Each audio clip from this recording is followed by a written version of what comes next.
Hello po mga kapatid, magandang umaga po sa inyo.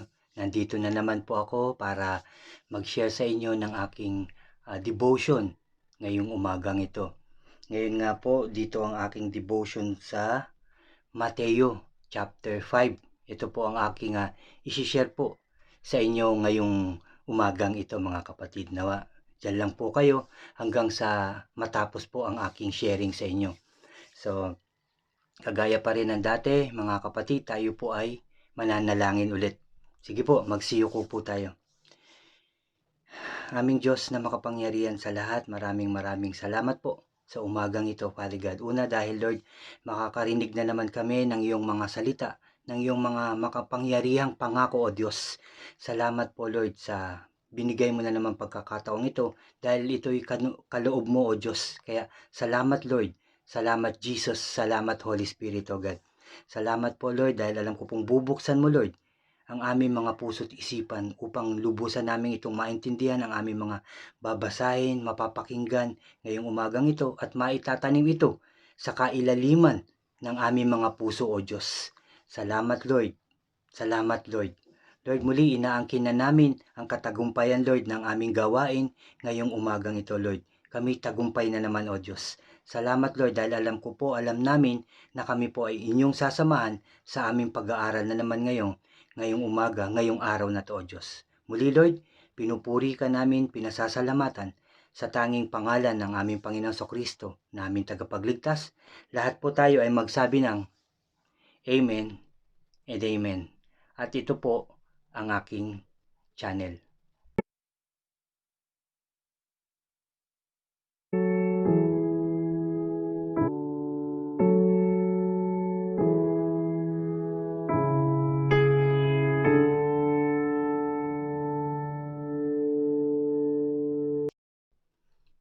Hello po ulit mga kapatid. Ako nga po ay mag-share ulit sa inyo. Pero bago tayo magumpisa, inaanyayahan ko lang ang mga bago po sa aking channel na mag-subscribe po kayo. Paki-like nyo po yung aking mga videos at paki-click nyo na rin po yung notification bell para updated po kayo sa iba ko pang i-upload. At saka paki-share din po ito sa inyong mga mahal sa buhay, mga kaibigan, kasama sa trabaho, kapitbahay, paki-share po ito. Salamat po at God bless po sa lahat. Last week, nung isang araw nga po, ang aking devotion ay dito sa Mateo chapter 3 hanggang 4. Ngayon nga po ay aking isi-share sa inyo ang buong chapter ng 5.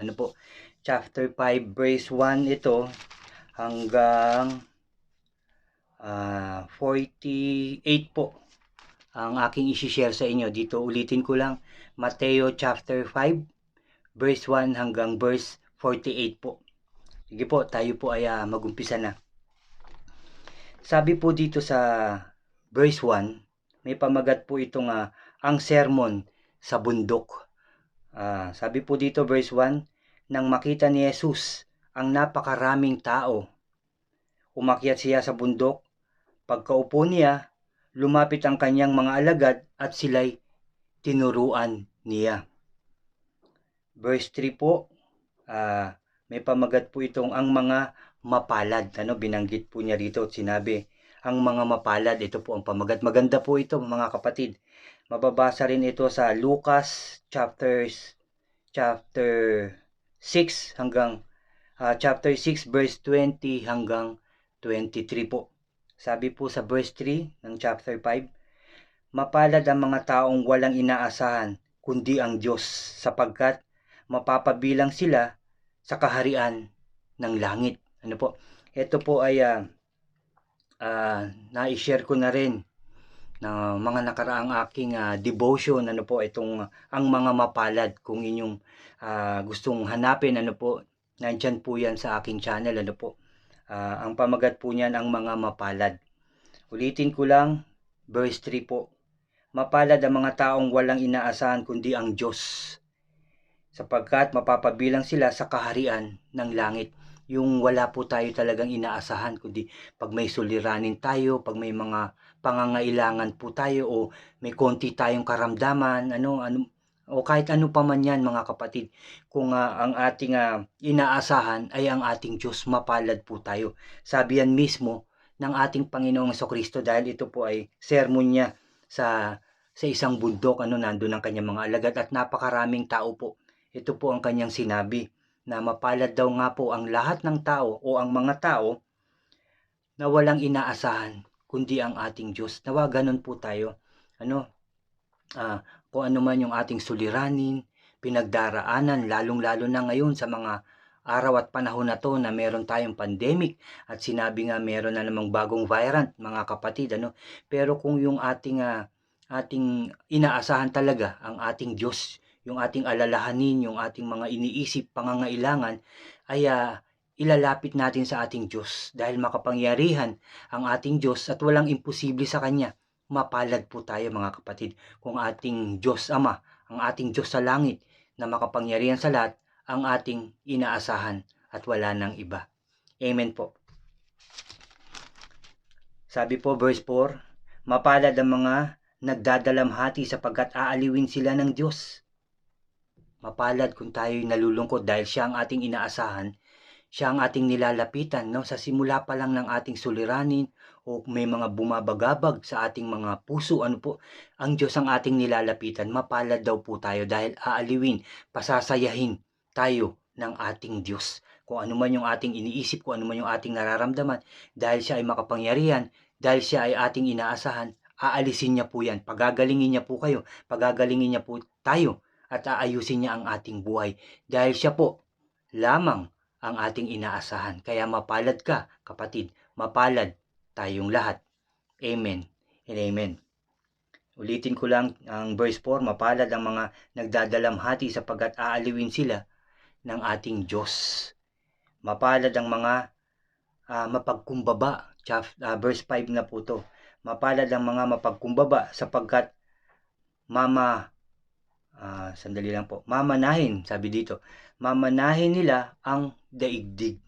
Mapalad ang mga mapagkumbaba sapagkat mamanahin nila ang daigdig. Mapalad po tayo dahil tayo mapagkumbaba, hindi tayo mapagmataas, mga kapatid. Kung meron man nagkakasala sa atin, agad natin silang pinapatawad, nagpapakumbaba tayo, nilalapitan natin siya, kinakausap, mga kapatid, na kahit galit pa rin siya sa atin, pero tayo'y lumapit sa kanya, tayo'y nagpakumbaba. Dapat ganun po tayo. Ganun kasi ang gusto ng ating Diyos. Ganun din ang ating Diyos sa ating mga kapatid. Siya'y mapagkumbaba din, mapagmahal, talagang ang puso niya para sa atin, malambot, sa mga totoong nagtitiwala, lumalapit sa kanya, sumasampalataya sa mga taong totoong nagmamahal sa kanya, mga kapatid. Siya ay mapagkumbaba at sigurado ko kung ano man yung ating panalangin, dahil siya ay ating inaasahan, mapagkumbaba tayo. Sigurado ko mga kapatid, kung ano man ang yung panalangin ngayon o kanina o kahapon, sigurado ko po narinig na yan ng ating Panginoon at asahan mo, parating na ang iyong panalangin. Ang iyong hinihingi, ang iyong kahilingan sa kanya, kapatid, darating na in Jesus' name. In Jesus' name. Sabi pa dito, verse 6 mga kapatid, mapalad ang mga nagugutom at nauuhaw sa katuwiran sapagkat sila'y bubusugin. Ulitin ko mga kapatid, verse 6, mapalad ang mga nagugutom at nauuhaw sa katuwiran, mga kapatid, sapagkat sila'y bubusugin. Mapalad po tayo dahil gusto natin talaga maging matuwid, mga kapatid. Tayo'y mga nagsisina, di ba po? Tayo mga nagsisina sa ating mga kasalanan, talagang sa ating mga pagkakamali, sa pagkukulang natin sa ating Diyos, sa ating pamilya, sa ating kapwa, nagsisina po tayo, mga kapatid. Kaya sabi dito, mapalad ang mga nagugutom at nauuhaw. Gutom tayo sa katuwiran, gusto nating maging maayos, gusto nating maging matuwid, unang-una na para sa ating Diyos, sa ating minamahal, at sa ating kapwa, di ba po? Yan po ang ating puso ngayon. Yan ang ating nararamdaman. Talagang nauuhaw at nagugutom tayo sa katuwiran. Gusto na nating maging maayos, maging mabuting tao. Hindi na tayo magagalitin, maiinisin, hindi na tayo mayabang, hindi na tayo madamot, mga ganyan, kapatid. Di ba ginagawa na natin yan? Talagang tayo lagi na nagbabasa ng salita ng ating Diyos. Tayo nakikinig. Palagi, sabik tayo sa kanyang mga salita. Mga kapatid, ganun na po tayo. Kaya ikaw kapatid, tayong lahat ay mapalad na. Mapalad po tayo kapatid. Dahil tayo bubusugin sapagkat sila ay bubusugin sa katuwiran, mga kapatid. Tayo bubusugin ng ating Diyos Ama na makapangyarihan sa lahat. Amen. 7, mapalad ang mga mahabagin sapagkat kahahabagan sila ng Diyos, mga kapatid. Tayo mahabagin talaga, no? Ganyan po naman talaga ang mga Pilipino, mahabagin po yan, ano? Pero yun na nga, kuminsan kasi nahahabag ka ngayon pero mamaya naiinis ka na. Hindi po dapat ganun. Tuloy-tuloy kapatid yung ating pagiging mahabagin, no? Sa ating kapwa. Dapat talaga yung ating pagtulong sa kanya, kung nakikita natin siya na kinakapos, kulang talaga, nanghihiram ng pera dahil walang pagkain, kahabagan at bigyan po natin siya ng buong puso, hindi yung, yan sa'yo na, bayaran mo ako 'di ba po? Hindi po dapat ganun, dapat kahabagan natin siya. Kung talagang meron siyang pambayad, salamat. Kung wala, ay salamat din kasi po, ang ating Diyos na ang bahalang magsukli, magbayad at maggantimpala sa mga kabutihang iyong ginawa, O Diyos, sa ating ginawa natin para sa ating kapwa. Kaya ang ating Diyos na ang magbibigay ng gantimpala sa atin, ang ating Ama na nasa langit. Amen po. Sabi pa po dito, verse 8, mapalad ang mga may malilinis na puso sapagkat makikita nila ang Diyos. Sabi po yan ng ating Panginoon Kristo. Ulitin ko lang, mapalad ang mga may malilinis na puso sapagkat makikita nila ang Diyos. Sabi po mga kapatid. Sabi po yan ng ating Panginoong Kristo. Mapalad tayo. Dahil malinis. Nilinis na malinis na ang ating puso, di ba po?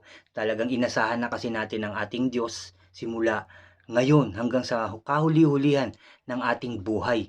Kaya malinis na ang ating mga puso, malinis sa pagtulong, totoong magmahal, totoong magpatawad, di ba? At totoong mapagkumbaba na tayo. Yun po ang kalinisan. Tapos sumusunod na tayo sa kautusan ng ating Diyos, di ba? Hindi na tayo mapanlait, hindi na tayo mayabang, hindi na tayo kuripot.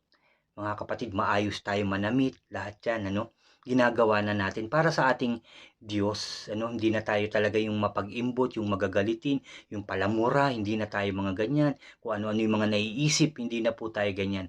Mapalad tayo dahil malinis na po ang ating puso. Amen.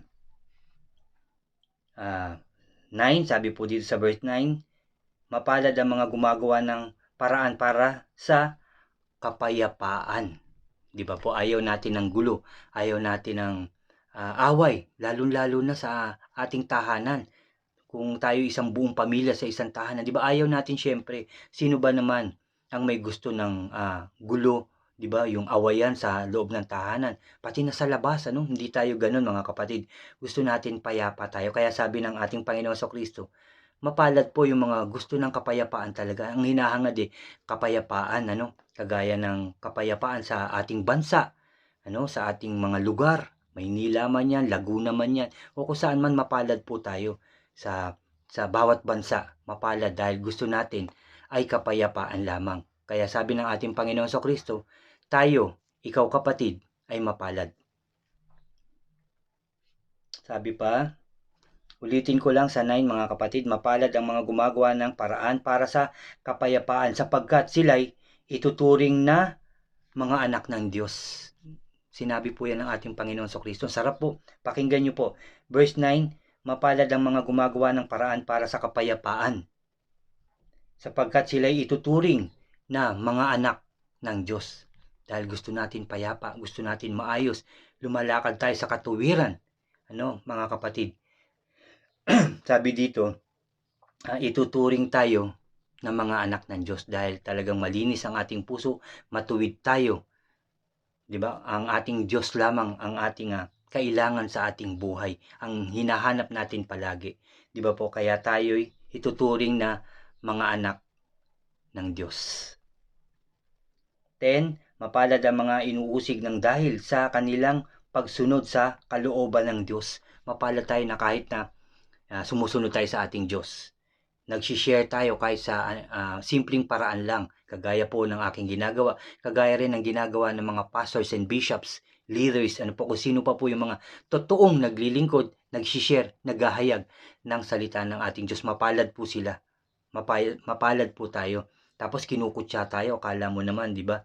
Kung sinong mabuting tao, akala mo naman kung sinong malinis, mga ganyan. Pero talaga sa puso natin, gusto nating maging maayos, gusto nating maging matuwid, gusto nating maging malinis, di ba? Kaya tayo nagsishare ng salita ng ating Diyos dahil gusto rin natin na sila ay mapagpala, di ba? Na gusto rin natin sila ay maging malinis, maging matuwid, di ba? Pero nandyan talaga yung, di ba, yung mga taong nandyan sa paligid natin na mangungutya, sisiraan pa tayo, di ba? Sasabihin pa yung mga nakaraan na nagawa natin pagkakamali, di ba? Pero yun nga, nagkamali man tayo, nagkasala man tayo, pero ang gusto na natin ay maging maayos. Tayo nagsisi na, nagbalik loob sa ating Diyos ng buong puso at kaluluwa. Kaya hayaan po natin yung mga kumukutya sa atin. Ipag-pray po natin sila. Pero sinasabi nga dito, mapalad ang mga taong kinukutya.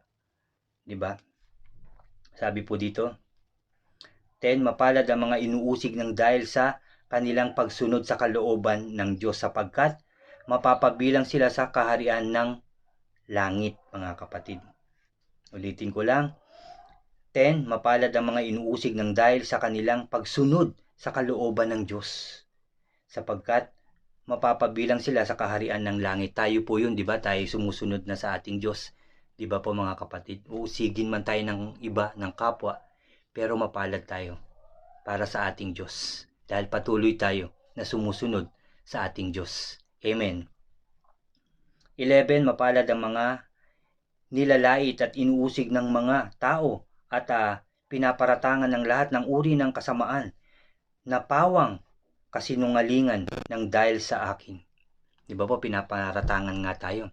Naku, yan naman kaya yan ginagawa Gusto niya para mapapurihan siya, sabihin na siya'y mabuti. Di ba po, hindi po tayo ganun. Nagsishare tayo ng salita ng ating Diyos, tao sa ating puso. Dahil gusto rin natin silang mabahagian ng pagpapala, ng pagpapatawad ng ating Diyos, di ba? Gusto rin natin silang mabahagian ng kaayusan ng buhay, katagumpayan ng buhay, kasaganahan na ipinagkakaloob ng Diyos sa mga taong totoong nagbalik loob, di ba? Naging mabuti, naging malinis at sumunod sa ating Diyos Ama. Yun po. Mapalad ang mga nilalait at inuusig ng mga tao at pinaparatangan ng lahat ng uri ng kasamaan na pawang kasinungalingan ng dahil sa akin, sabi ng ating Panginoon Kristo. Hindi tayo ganoon, di ba? Gumagawa tayo ng kabutihan, hindi para suklian o nag-aantay tayo ng kabayaran, hindi po ganoon, di ba? Ginagawa natin yun, di ba? Para makatulong ng taos-puso sa ating kapwa. Ng taos-puso yung ating pagtulong, yung pag-share ng salita ng ating Diyos. Totoo po natin yung ginagawa. Kaya hayaan po natin yung mga kung ano-ano yung mga sinasabi sa atin. Magpatuloy po tayo, kapatid. Magpatuloy lang po tayo. Sabi pa po dito, verse 12, magsaya kayo, sabi dito, at magalak, sapagkat malaki ang inyong gantimpala sa langit. Gayon din ang ginagawa ng mga tao sa mga propetang nauna sa inyo. Ulitin ko lang, magsaya kayo at magalak sapagkat malaki ang inyong gantimpala sa langit. 'Di ba? Kung magpapatuloy tayo na malinis, lumalakad sa katuwiran, 'di ba? Talagang yung pananampalataya natin ay totoo. 'Di ba po, yung pagtulong natin totoo. Lahat 'yan. Magsaya kayo at magalak, sabi ng ating Panginoon Kristo. Sapagkat malaki ang inyong gantimpala sa langit. Gayon din ang ginawa ng mga tao sa mga propetang nauna sa inyo. Verse 13, mga kapatid, may pamagat itong asin at ilaw. Kayo ang asin ng sangkatauhan, ngunit kung ang asin ay mawala ng alat, paano pa ito mapapaalat muli? Hindi ba wala na itong kabuluhan, kundi ang itapon at tapakan ng mga tao? Ulitin ko lang. Verse 13, mga kapatid, asin at ilaw ang pamagat. Kayo ang asin ng sangkatauhan. Ngunit kung ang asin ay wala ng alat, paano pa ito mapapaalat muli? Hindi ba wala na itong kabuluhan kung di ang itapon at tapakan ng mga tao? Tayo daw po ay asin ng sangkatauhan, di ba? Tayo yung nagpapaalat sa mga buhay ng ating kapwa, ng mga tao. Dahil sa patuloy tayong nagsishare ng salita ng ating Diyos, ginagawa natin yun ng buong puso at kaluluwa, kagaya ng sinabi ko kanina. Tayo ang asin at ilaw, di ba? Yung mga nasa kadiliman, yung mga may suliranin na parang wala ng pag-asa, tayo ay tumutulong sa Kanya, kinakausap natin sila, binabahagian natin sila ng salita ng ating Diyos. Tayo, dahil kaya kasi po tayo tinatawag na asin at ilaw, dahil sa pagtulong natin ng kusang loob at paggamit natin ng salita ng ating Diyos. Yun po ang ibig sabihin ng ilaw o asin at ilaw. Ano po, tayo yung nagbibigay liwanag sa ating kapwa na nasa kadiliman. Ano po mga kapatid, gawin natin yun. Paano kung wala na nga, kung hindi natin yung ginagawa? Wala na tayong alat sa ating kapwa dahil hindi natin ginagawa yung katuruan, kautusan ng ating Diyos. Paano pa? Di sabi nga po dito, hindi ba wala na itong kabuluhan, kundi ang itapon at tapakan ng mga tao? Di ba po? Amen.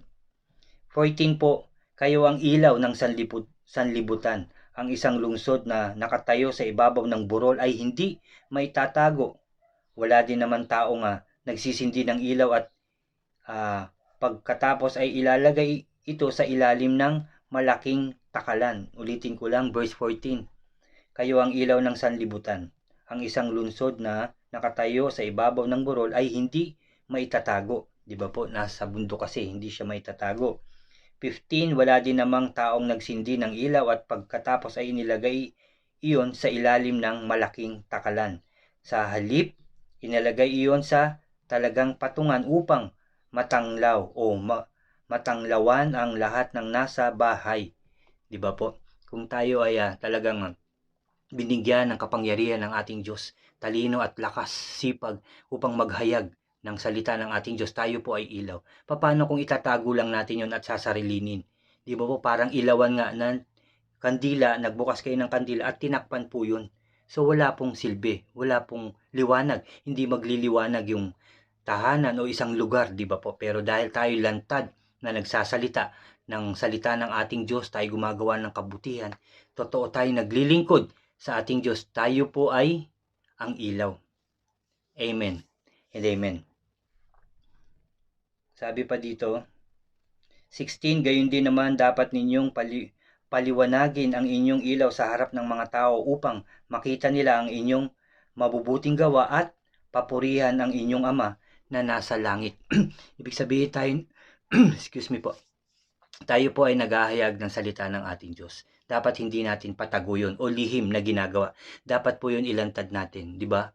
Hindi po natin yun nilalantad dahil gusto nating magyabang. Hindi po ganun. At alam ko hindi po tayo ganun. Ginagawa natin yun taos puso para sa ating Diyos Ama. Di ba po? Para magliwanag din ang kanilang mga buhay. Tayo yung ilaw para maliwanagan din sila. Gamitin po natin ang salita ng ating Diyos sa lahat ng mga taong nasa dilim na alam natin, nakilala natin na nasasadlak sa dami ng suliranin, wala ng pag-asa sa buhay. Maging ilaw po niya tayo. No, ganun po ang ibig sabihin ng ating Panginoon Hesukristo. Gamitin natin yung ating kapangyarihan na bigay ng ating Diyos, yung talino, sipag at lakas na loob na ibinibigay sa atin ng ating Diyos. Gamitin po natin yan sa kabutihan at sa totoo, mga kapatid. Hindi yung kaplastikan or hindi natin itatago. Dapat nating gamitin ang salita ng ating Diyos at ihayag sa lahat ng tao. Amen. Sabi pa dito, ulitin ko lang yung 16, gayon naman dapat ninyong paliwanagin ang inyong ilaw sa harap ng mga tao upang makita nila ang inyong mabubuting gawa at papurihan ang inyong Ama na nasa langit. Dahil nga po tayo binigyan ng kapangyarihan ng ating Diyos, talino, sipag, lakas na loob para maghayag. Ipakita natin yun na maayos din tayo, hindi yung kayabangan lang, yung totoong kagustuhan ng ating Diyos, yung kaloob niya, na makikita rin sa ating sarili na talagang binago tayo ng ating Diyos. Di ba po, inayos niya tayo, naging mabuti tayo, naging mapagkumbaba, mapagmahal at mapagpatawad. Nang lumiwanag tayo at makita nila na totoong binago itong taong to ng ating Diyos at ang ating Panginoon na nasa langit, ang ating Diyos Ama, ay mapapapurihan. Amen and amen. 17, mga kapatid, katuruan tungkol sa kautusan. Ang pamagat po niya. Ulitin ko lang sa verse 17, katuruan tungkol sa kautusan. Sabi po dito sa verse 17, huwag ninyong akalaing naparito ako upang ipawalang bisa ang kautusan.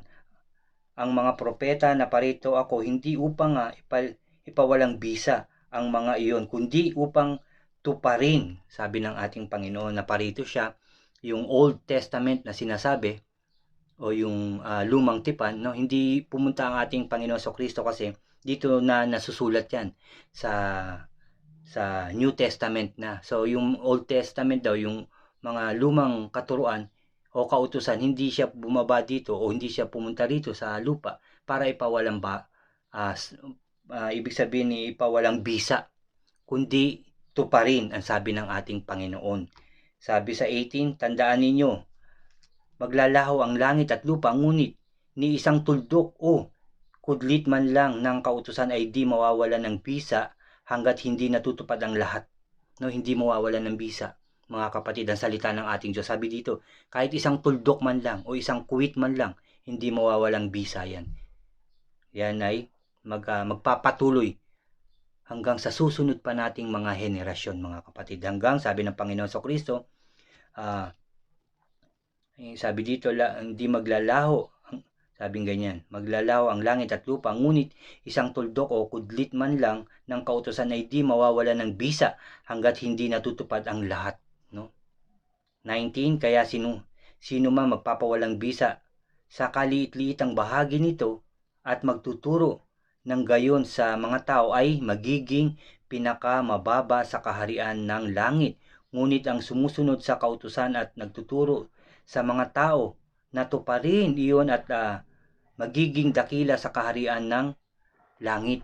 Kung hindi natin iniiba, hindi natin pawawalang bisa yung salita ng ating Diyos, yung lumang tipan man yan o bagong tipan man yan, pero yun ang ating tinuturo, yung dapat nating sundin at gawin.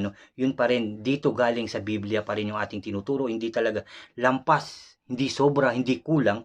Sabi dito, ay tayo ay mapapabilang sa kaharian ng langit dahil wala tayong dinagdag, hindi natin sinobrahan, hindi natin binawasan. Talagang dito lang tayo kumuha. No, binasa lang natin ito sa ating kapwa, pinaliwanag natin, binigay natin yung mga makapangyarihang salita ng ating Diyos, yung kanyang mga pangako na hindi nagbabago. Yun ang binigay natin sa mga tao.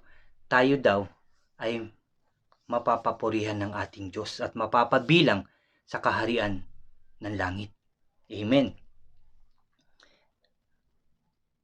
Sabi pa sa 20, sinasabi ko sa inyo kung ang pagsunod ninyo sa kalooban ng Diyos ay tulad lamang ng pagsunod ng mga tagapagturo ng kautusan at mga pariseyo, hindi kayo makakapasok sa kaharian ng langit.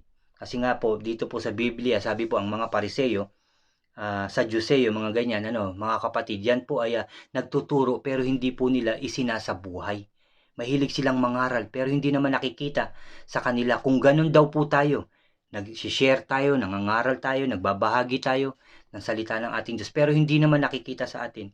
Hindi daw po tayo mapapabilang sa kaharian ng ating Diyos. Diba po? Pero kung talagang sinusunod natin yan, sinishare natin yung sinasabi natin sa mga tao ay ating ding isinasabuhay, tayo po ay mapapabilang sa kaharian ng langit. Amen and amen. Sabi pa po, may tinignan lang ako kapatid. 21, katuruan tungkol sa pagkagalit. Sabi sa verse 21 po yan, may pamagat pong ang katuruan tungkol sa pagkagalit. Narinig ninyo na inutos ng Diyos sa inyong mga ninuno, huwag kang papatay. Ang sino mang pumatay ay mananagot sa hukuman. Ngunit sinasabi ko naman sa inyo, ang sino mang napopuot sa kanyang kapatid ay mananagot sa hukuman. Ang humamak sa kanyang kapatid ay mananagot sa Sinedrin. At sino mang magsabi sa kanyang kapatid, ulol ka, nanganganib na maparusahan sa apoy ng impyerno. Mga kapatid, no? Ulitin ko lang Narinig ninyo na inutos ng Diyos na sa inyong mga ninuno na huwag kang papatay. 'Di ba? Kautusan po 'yan. Ang sino mang pumatay ay mananagot sa hukuman. Ngunit sinasabi ko naman sa inyo, ang sinumang napopuot sa kanyang kapatid ay mananagot sa hukuman. Ang humamak sa kanyang kapatid ay mananagot sa Sanhedrin. Sino mang magsabi sa kanyang kapatid, ulul ka, ay nanganganib na maparusahan sa apoy ng impyerno. Ibig sabihin, no, kahit na magsalita ka lang ng masama o masakit sa iyong kapatid o sa iyong kapwa, mananagot ka daw, sabi ng ating Panginoong Kristo. Ulul lang ang sinabi dito, ulul ka, di ba po? Ay nanganganib na maparusahan sa apoy ng impyerno. Yung magsalita ka ng masakit sa iyong kapwa o kahit mag-isip ka lang ng marumi para sa iyong kapwa ay kasalanan na, mga kapatid.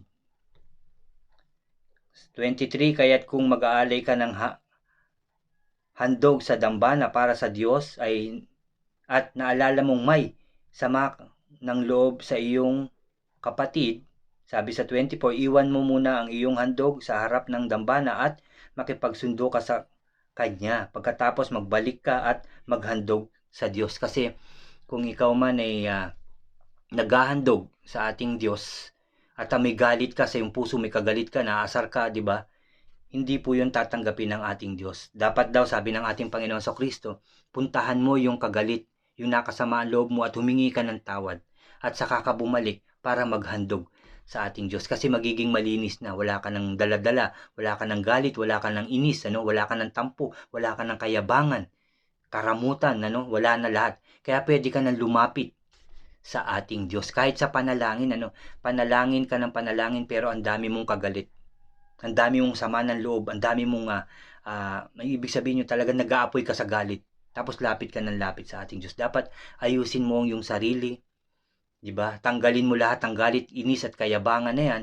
O kung may kagalit ka man, ayusin mo na kagad, saka ka lumapit sa ating Diyos upang makita ka niya na maayos at malinis ka. At sigurado ko, papakinggan niya ang iyong panalangin. Dapat po, ganun tayo manalangin, mga kapatid. Malinis, maayos, walang isipin talaga, walang problema, walang suliranin, no? Dahil ang ating Diyos na ang bahala dyan. Basta lumapit ka lang ng taos-puso sa Kanya, no? Sigurado ko papakinggan ka niya. Amen and amen. Sabi pa dito, mga kapatid, at 25, kung may ibig magsakdal sa iyo, makipag-ayos ka kaagad sa kanya bago makarating sa hukuman ang iyong kaso. Kung hindi ay dadalhin ka niya sa hukom at ibibigay ka nito sa tanod at ikukulong ka naman sa bilangguan. Tandaan mo, hindi ka makakalabas doon hanggat hindi mo nababayaran ang kahuli-huliang piso na dapat mong bayaran. Ibig sabihin, may nakagalit ka man kung ano man, makipagkasundo ka na, kagaya rin nito kanina, na sinasabi, para hindi ka na madala kung saan o makulong o mapahamak, mga kapatid. Makipagkasundo ka na, makipag-ayos ka na, ano bang gagawin natin, ganyan, kausapin mo na ng maayos, mga kapatid, at yun nga, bago ka pwede mo rin gawin na bago ka lumapit, mag-pray ka muna, hingi ka ng guidance kaya sa ating Diyos, tapos kausapin mo siya ng maayos, and then saka ka makipag-ayos ng maayos, tapos pagkatapos yung mag-ayos, mag-thank you ka na kay Lord kasi inayos niya na yun, o aayusin niya na kagad yun, tutulungan ka niya at gagabayan. Dapat ganun para hindi na humantong sa kaguluhan, di ba? Sabi nga rin sa atin na kung may suliranin man sa isang tahanan o kapatid mo man yan, o asawa o ano man, di ba? Ibig sabihin, ayusin mo na, wag mo nang pabayaan na umabot kinabukasan yung inyong tampuhan o inyong pag-aaway o inyong suliranin. Ayusin na kaagad para kinabukasan, maayos na ang lahat. Ganun po ang tinuturo sa atin ng ating Panginoong Kristo. Amen po. Sabi sa 27, may pamagat po itong ang katuruan laban sa pangangalunya.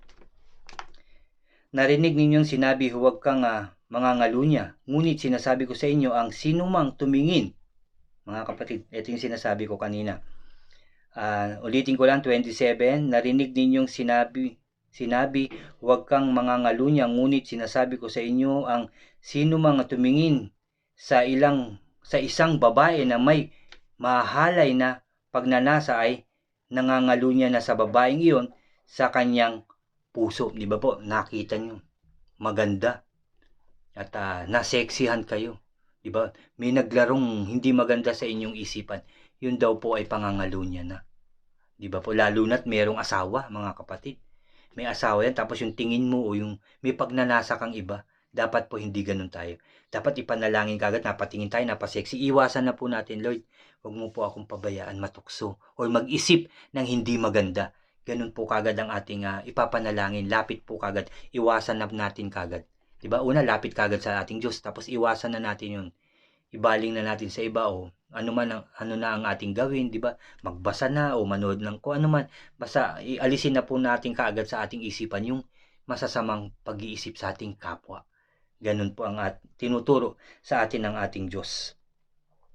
29, kung ang kanang mata mo ay naging sanhi ng iyong pagkakasala, dukutin mo ito at itapon. Mabuti pang mawalan ka ng isang bahagi ng iyong katawan kaysa ang buong mong katawan ang itapon sa impyerno.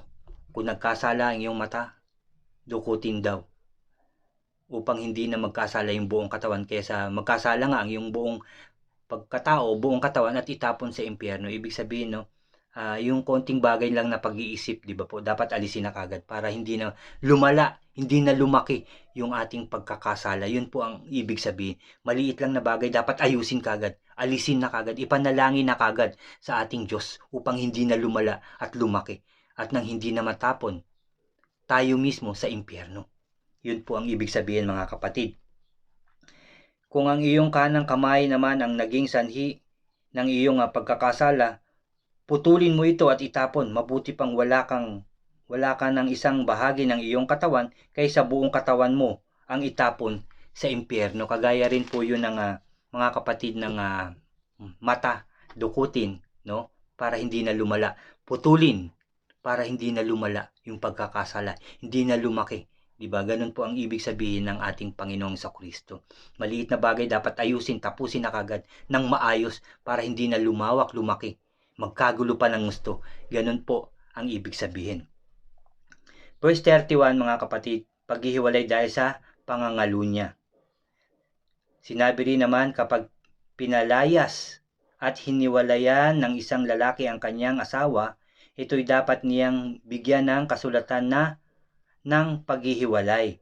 Ngunit sinasabi ko sa inyo, kapag pinalayas at hiniwalayan ng isang lalaki ang kanyang asawa, maliban kung ito ay nangalunya. Sabi dito, itinutulak niya ang kanyang asawa sa kasalanang pangangalunya, at si numang makipag-asawa sa babaeng pinalayas at hiniwalayan ay nagkakasala rin ng pangangalunya. Pinalayas, hiniwalayan dahil nangalunya, pinatulan mo ngayon, nagkasala na rin sa pangangalunya. Yun po ang ibig sabihin ng ating Panginoong Kristo, no? Yung mga pinalayas na pangangalunya, no? Dapat niyang bigyan ng kasulatan. Pag hiniwalayan, dapat may kasulatan daw na talagang hiniwalayan ko na to kasi ganito, ganyan, no? Ngunit sinasabi ko sa inyo, kapag pinalayas at hiniwalayan ng isang lalaki ang kanyang asawa, maliban kung ito ay nangangalunya, itinutulak niya ang kanyang asawa sa kasalanang pangangalunya. Halimbawa, hindi naman nangalunya, basta lang pinalayas mo siya. Di ba po, kasi itinutulak mo siya para maghanap ulit ng iba, para mangalunya eh. Dapat hindi ganun. Pag-usapan lagi, yun ang ibig sabihin. Huwag nang palalain, ayusin, di ba? Ganun po ang dapat. Sabi dito, isa pa, ulitin ko lang yung kanina, na kapag ang babae daw o ang lalaki, halimbawa, pinalaya, siniwalayan dahil nangalunya, di ba, naghanap ng ibang babae, pumatol sa ibang asawa, ibig sabihin, at pumatol ka ron sa pinalayas at hiniwalayan dahil sa pangangalunya, ikaw din daw ay nagkakasala ng pangangalunya. Yun po ang ibig sabihin. 33, katarungan o katuruan tungkol sa panunumpa. Verse 33 na po tayo, mga kapatid. Narinig din ninyo, inutos ng Diyos sa inyong mga ninuno, huwag kang susumpa ng walang katotohanan. Sa halip, tuparin mo ang iyong sinumpaang panata sa Panginoon. Di ba po, sumusumpa ka, hindi naman totoo. Huwag po dun. Huwag po tayong ganun. Kasalanan po yan, sabi po dito sa salita ng ating Diyos. Ulitin ko lang, narinig din ninyong inuutos ng Diyos sa inyong mga ninuno, huwag kang susumpa ng walang katotohanan. Sa halip, tuparin mo ang iyong sinumpang panata sa Panginoon. Di ba? Tuparin mo. Kung ano man yung panata o talagang nag-swear ka sa ating Diyos, panindigan mo yun. Tuparin mo yun habang ikay nabubuhay. Kung wala, alam mong mali yun naman yung panunumpaan mo, wag mo na lang gawin, mga kapatid. Wag po tayong manunumpa ng hindi totoo. 34, ngunit sinasabi ko sa inyo, huwag kayong manunumpa kapag kayo'y nangangako. Sabi dito, ulitin ko lang. Verse 34, ngunit sinasabi ko sa inyo, huwag na kayong manunumpa kapag kayo'y nangangako. Huwag ninyong sabihing, saksi ko ang langit sapagkat ito'y trono ng Diyos. O kaya, saksi ko ang lupa sapagkat ito'y tungtungan. Sabing ganun. Huwag po tayong manunumpa ng ganun. Hindi naman totoo pero binanggit pa natin ang ating Diyos. Mortal sin po. Napakatindi ng inyong kasalanan. O kahit daw sumusumpa ako sa ngalan ng lupa, tungtungan daw po yan ng ating Diyos. Kaya wag po natin gagamitin yung mga ganung klaseng bagay. Sapagkat ito'y trono ng Diyos. Sabi sa 35, o kaya'y saksi ko ang lupa sapagkat ito'y kanyang tungtungan. Huwag din ninyong sasabihing saksi ko ang Jerusalem sapagkat ito'y lungsod ng dakilang hari. 36, huwag mo ring ipanumpa ang iyong ulo sapagkat ni isang buhok sa iyong ulo ay hindi mo kayang paputiin o paitimin. Sabi sa 37, sabihin mo na lamang na oo o hindi. Kung hindi sapagkat ang anumang sumpa idaragdag dito ay buwat na sama-sama. Sumumpa ka, hindi naman totoo. Sinumpa mo, dinagdagan mo pa. Yun daw ay, yung mga dinagdag mo raw yun ay panunumpa na sa masama o sa kasamaan. Kaya kung totoo, oo. Kung hindi, hindi, mga kapatid. Ganun na lamang daw ang itinuturo sa atin. Ganun na lamang daw ang ating isasagot. Nakita mo bang siyang may ginawa? Oo. Tapos dinagdagan mo pa, hindi na po yun. Kasalanan na po yun. Kung hindi man, nakita mo bang siya ang gumawa? Hindi po. Hindi na yung nakita mo nga hindi mo naman nakita pero, nakita ko siya ganyan, pero hindi naman totoo. Wag daw po ganun. Kasalanan daw po yun. Wag tayo maging ganun. Maging totoo tayo, maging tapat tayo. Una sa ating Diyos at sa ating kapwa. Katuruan laban sa paghihiganti. Verse 38. Narinig ninyong sinabi, mata sa mata at ngipin sa ngipin. Ngunit sinasabi ko sa inyo, huwag ninyong paghihigantihan ang masamang tao. Tinuturo po ito ng ating Panginoon Kristo. Narinig ninyong sinabi, mata sa mata at ngipin sa ngipin. Ngunit sinasabi ko sa inyo, huwag ninyong paghihigantihan ang masamang tao. Kung sinampal ka sa kanang pisngi, iharap mo rin sa kanya ang kaliwa. Sabing ganun, di ba po? Di ba sinasabi, buhay ang inutang mo, buhay din ang kabayaran, mga salita yan. Di ba po? Ganyan po. Pero sinasabi po ng ating Panginoong Kristo na wag daw pong ganun. Wag ngipin sa ngipin, mata sa mata. Wag po raw ganun. At tinuturo din ng ating Panginoong Kristo na wag nating paghigantihan ang taong masama o yung nagkasala sa atin. Sabi dito, kung sinampal ka sa kaliwa, ibigay mo pa yung iyong kanan. Kung isinakdal ka ninuman upang makuha ang iyong damit panloob, ibigay mo ito sa kanya, pati ang iyong damit na pangbalabal. Kung pilitin ka ng manlulupig na pasanin ang kanyang dala ng 1 milya, pasanin mo iyon ng 2 milya. 42, bigyan mo ang nanghihingi sa iyo at huwag mong tanggihan ang nanghihiram sa iyo. Di ba po? Hiningi, halimbawa naka-jacket ka na, meron ka pang balabal sa leeg. Di ba po, siya ay nagiginawan, sabihin natin, nilalamig. Hiningi niya yung jacket, binigay mo at bigay mo rin daw ang balabal mo. Yun po ang tinuturo sa atin ng ating Diyos. At yung sinasabi dito manlulupig o kung sino man, dalin mo nga to dyan lang sa kanto. Dapat po, pag dinala mo yun, wag mo nang dalin sa kanto, kundi bagkus dalin mo pa sa kanyang tahanan. Ganun po yung pagtulong kasi ng buong puso at kaluluwa, di ba? Tapos may nanghihiram natin na alam naman talaga natin na kailangan niya. Huwag po daw natin tatanggihan, mga kapatid. Bigyan po natin siya. Ano po, ganun po. Nagugutom nakita natin. Sige, bigyan natin siya ng pagkain. Ganun po dapat. Verse 43, mga kapatid. May pamagat po itong pagmamahal sa kaaway. Narinig ninyong sinabi, ibigin mo ang iyong kapwa at kamuhian mo ang iyong kaaway. Ngunit ito naman ang sinasabi ko, ibigin ninyo ang inyong mga kaaway at ipanalangin ninyo ang mga umuusig sa inyo. Mga kapatid, ganun daw po ang ating gawin. Ibigin natin yung ating kaaway. Diba talagang tinuturo yan sa atin ng ating Diyos. Ibigin natin ang ating kapwa at ipanalangin natin ang mga taong iyon. Verse 45, upang kayo'y maging tunay na mga anak ng iyong Ama na nasa langit, sapagkat pinasisikat niya ang araw sa mabubuti, gayon din naman sa masasama. Walang pinipili kasi ang ating Diyos. Kaya yung ating kaaway, pag pinanalangin natin sila, gagantimpalaan tayo ng ating Diyos. Dahil pinasisikat din, sabi dito, ng ating Diyos, ang araw para sa lahat ng tao, hindi sa mga mabubuti lang, pati na rin sa mga nagkakasala.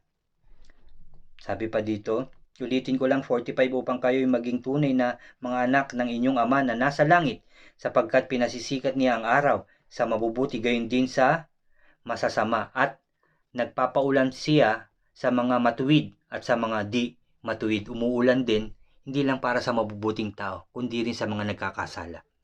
46, mga kapatid, kung ang mga nagmamahal sa inyo ang siya lamang ninyong mamahalin, anong gantimpala ang inyong maaasahan? Mahal natin dahil mahal natin ang ating kapwa dahil mahal niya tayo. Paano hindi nagmamahal sa atin? Tinuturo po sa atin ng ating Diyos na mahalin din natin yung mga taong hindi nagmamahal sa atin. Kung ang mga nagmamahal sa inyo ang siya lamang ninyong mamahalin, anong gantimpala ang inyong maaasahan? Hindi ba't ginagawa rin iyan ng mga maniningil ng buwis? At kung ang mga kapatid naman ninyo ang inyong binabati, ano ang ginagawa ninyong higit kaysa iba? Higit bang ginagawa rin iyan ng mga hintil? Kaya't maging ganap kayo gaya ng inyong Ama na nasa langit. Dapat maging mabuti tayo sa lahat ng tao. Huwag tayong pipili. Huwag tayong, dito lang. Ito okay to. Dito lang ako. Hindi po dapat ganun. Lahat po ating mamahalin. Lahat po bibigyan natin. Lahat po tutulungan natin kagaya ng ating Diyos na wala siyang pinipili. Kaya mabuti ka man o masama, mahirap ka man o mayaman, matalino ka man o bobo, mga kapatid, no? Lahat po yan ay pantay-pantay sa ating Diyos. Amen and amen and amen. Napakarami po nating natutunan na naman ngayon. Kahit verse 5 lang to, pero napakasiksik at malaman talaga. Chapter 5, mga kapatid, sorry po. Siksik ang laman ng kanyang sinasabi ng ating Panginoon Kristo. Napakarami po natin natutunan na naman. Maging mabuti tayo, mapalad po tayo dahil malinis ang ating puso, dahil matulungin tayo. Di ba po, lahat po tinuturo sa atin, maging mapagmahal tayo. Hindi lang sa mga taong nagmamahal sa atin, ganun din sa ating mga kaaway o yung mga taong hindi nagmamahal sa atin. Dapat natin silang mahalin dahil ganun ang ating Diyos. Pinapasikat niya ang araw sa lahat ng tao. Wala siyang pinipili. Nawa ganun din tayo, wala tayong piliin, mga kapatid. Salamat po ulit sa inyo sa pagsama niyo po sa akin. Salamat po sa inyo. At God bless po. Tayo po ulit ay mananalangin, mga kapatid. Samahan niyo po ako. Yes, Lord. Hallelujah, Lord. Hallelujah, Jesus. Hallelujah, Holy Spirit. Oh God, maraming salamat po. Maraming salamat, Lord, sa umagang ito, sa iyong mga salita na aming nabasa. Napakarami mo na naman tinuro at sinabi sa amin, oh God. Talagang salamat po, Lord, dahil ginawa mo kaming mapapalad, oh Diyos.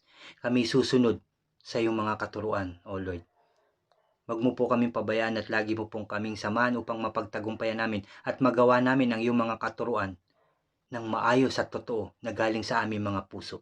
Salamat, Lord, sa iyong mga pangako sa amin. Tunay ang iyong pagmamahal. Tunay ang iyong pagmamahal sa lahat ng tao. Hindi ka pumipili. Hindi mo pinipili ang mga mayayaman lamang o mahihirap, kundi sa lahat ng tao. Pantay-pantay sa iyo, Father God. Salamat, Lord. Salamat, Jesus. Salamat, Holy Spirit, O God. Salamat po. Dahil magiging maayos na ang aming mundo, Father God. Hindi lang ang Pilipinas, hindi lang ang Israel, kundi lahat ng bansa, Lord, sa daigdig. Dahil lahat sa iyo pantay-pantay, O God. Salamat, Lord. Kami magtatagumpay sa labang ito. Wala nang mamamatay, wala nang magkakasakit, O God. Wala nang virus. Magiging maayos na ang lahat ng buhay ng tao, O God. Lahat ng buhay, O God. Lahat ng buhay na iyong mga anak, O God, iyong aayusin at pagtatagumpayin. Magiging maayos na kami, magiging malakas kami, magiging ligtas kami, O Diyos. Salamat sa iyong kabutihan at pagmamahal sa amin lahat, O God. I pray din na lahat ng aking mga mahal sa buhay ay makalapit, makarinig ng iyong mga salita, Father God. Lahat ng tao, kapitbahay, kaibigan, kapatid sa pananampalataya, pastors and bishops, lahat ng tao sa buong daigdig, sambahin ka, O God. Papurihan ka, O God, dahil ikaw lamang ang aming Diyos. Ikaw lamang ang aming Diyos na makapangyarihan, na mapagmahal, O God. Salamat, Lord, dahil nadinig mo na naman ang aming mga panalangin. Thank you, Lord. Thank you, Jesus. Thank you, Holy Spirit, O God.